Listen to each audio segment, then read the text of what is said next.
हाँ, तो आज मैं आप लोगों को महाभारत की कथा सुनाता हूँ।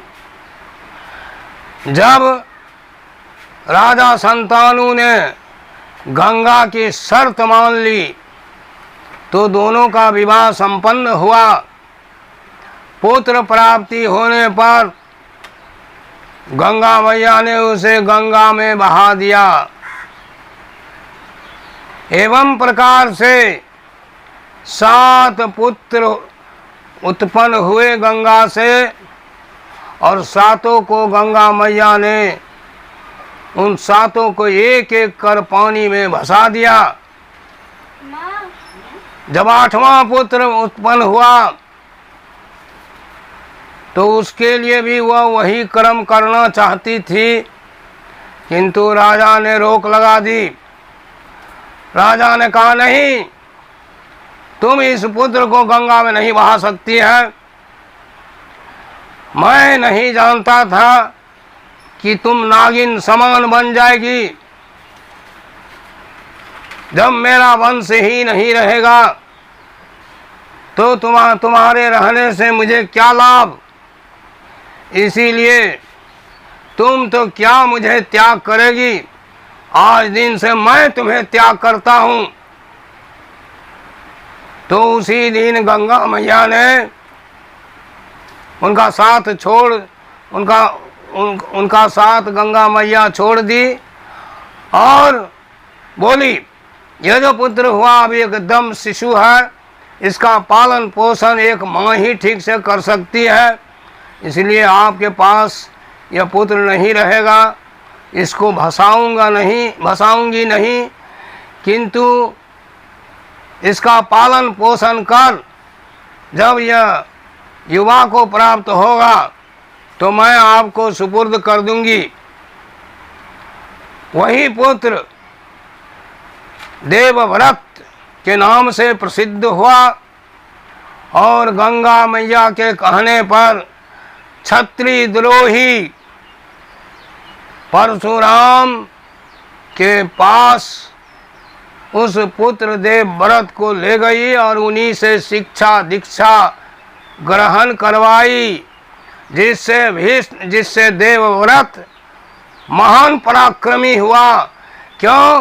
परशुराम ईश्वर के अंशावतार थे, उन्हें सारी विद्याएं मालूम थी, इसीलिए उन्होंने तन मन से उस देवव्रत को सारी विद्या सिखा दी और महान पराक्रमी उसे बना दिया।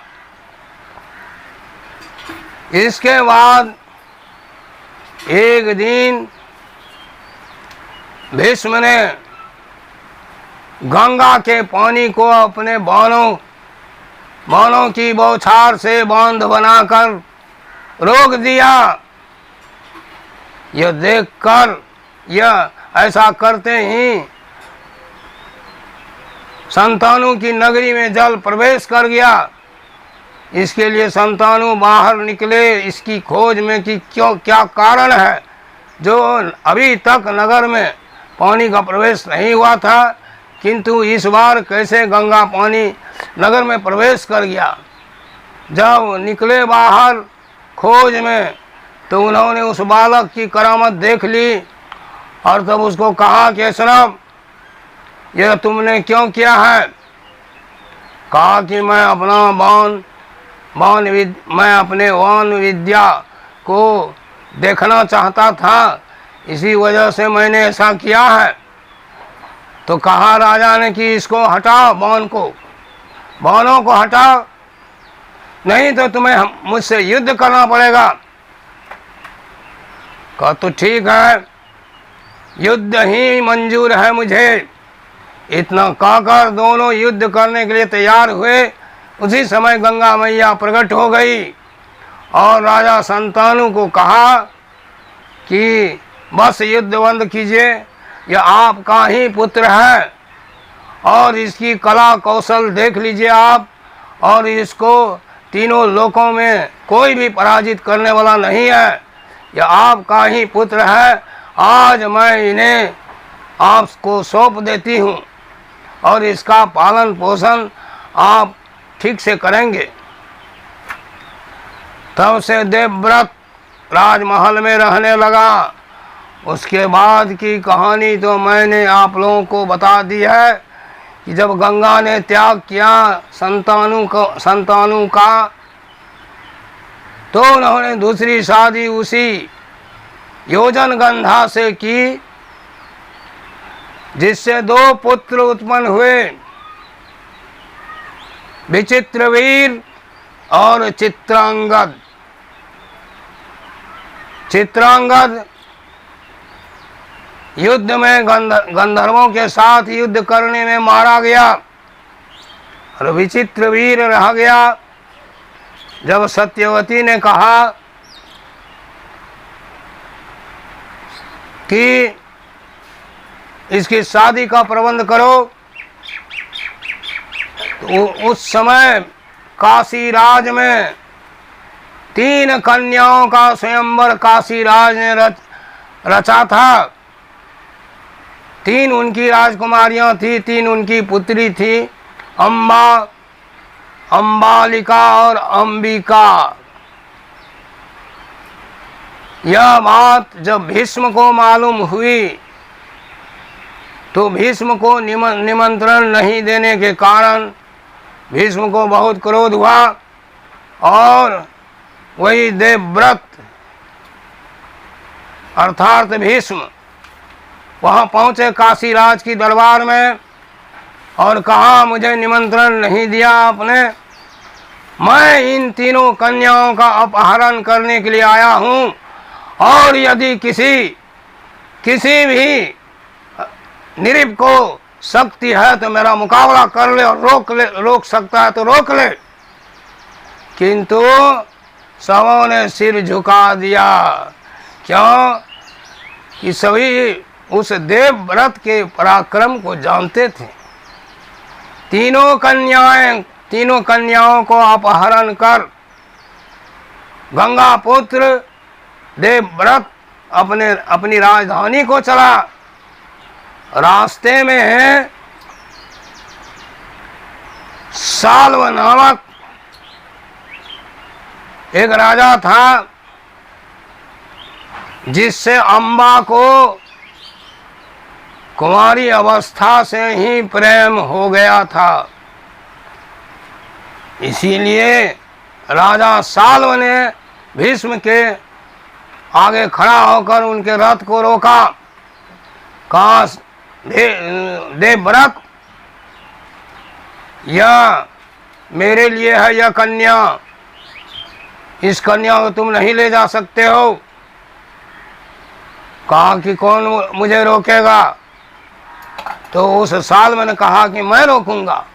तो साल्व को पराजित कर जब मारना चाहता था तो उस कन्या ने रोक लगा दी, नहीं मारिए। कहा, सुनो, मेरे पास बाणों की कमी नहीं है, किंतु जाओ तुम्हें प्राण दान देता हूँ। जब वहाँ 3 राजकुमारी को लेकर अपने राजमहल में गए तो उस अम्बा ने उस भीष्म को अर्थात देवव्रत से निवेदन किया उस लड़की ने कि मैंने पहले ही साल्व को अपना पति मान चुकी हूँ, पहले ही साल्व को अपना प्रेमी मान लिया है, इसीलिए मुझे छोड़ दिया जाए। तो देवव्रत ने कहा, यही बात तुमने पहले मुझे क्यों नहीं बताई? ठीक है, तुम जा सकती है। वो साल्व के पास गई। साल्व ने कहा, नहीं, जब भीष्म ने तुम्हारा अपहरण किया तो भीष्म तुम्हारा पति हुआ, इसलिए मैं अब तुम्हें स्वीकार नहीं कर सकता हूँ।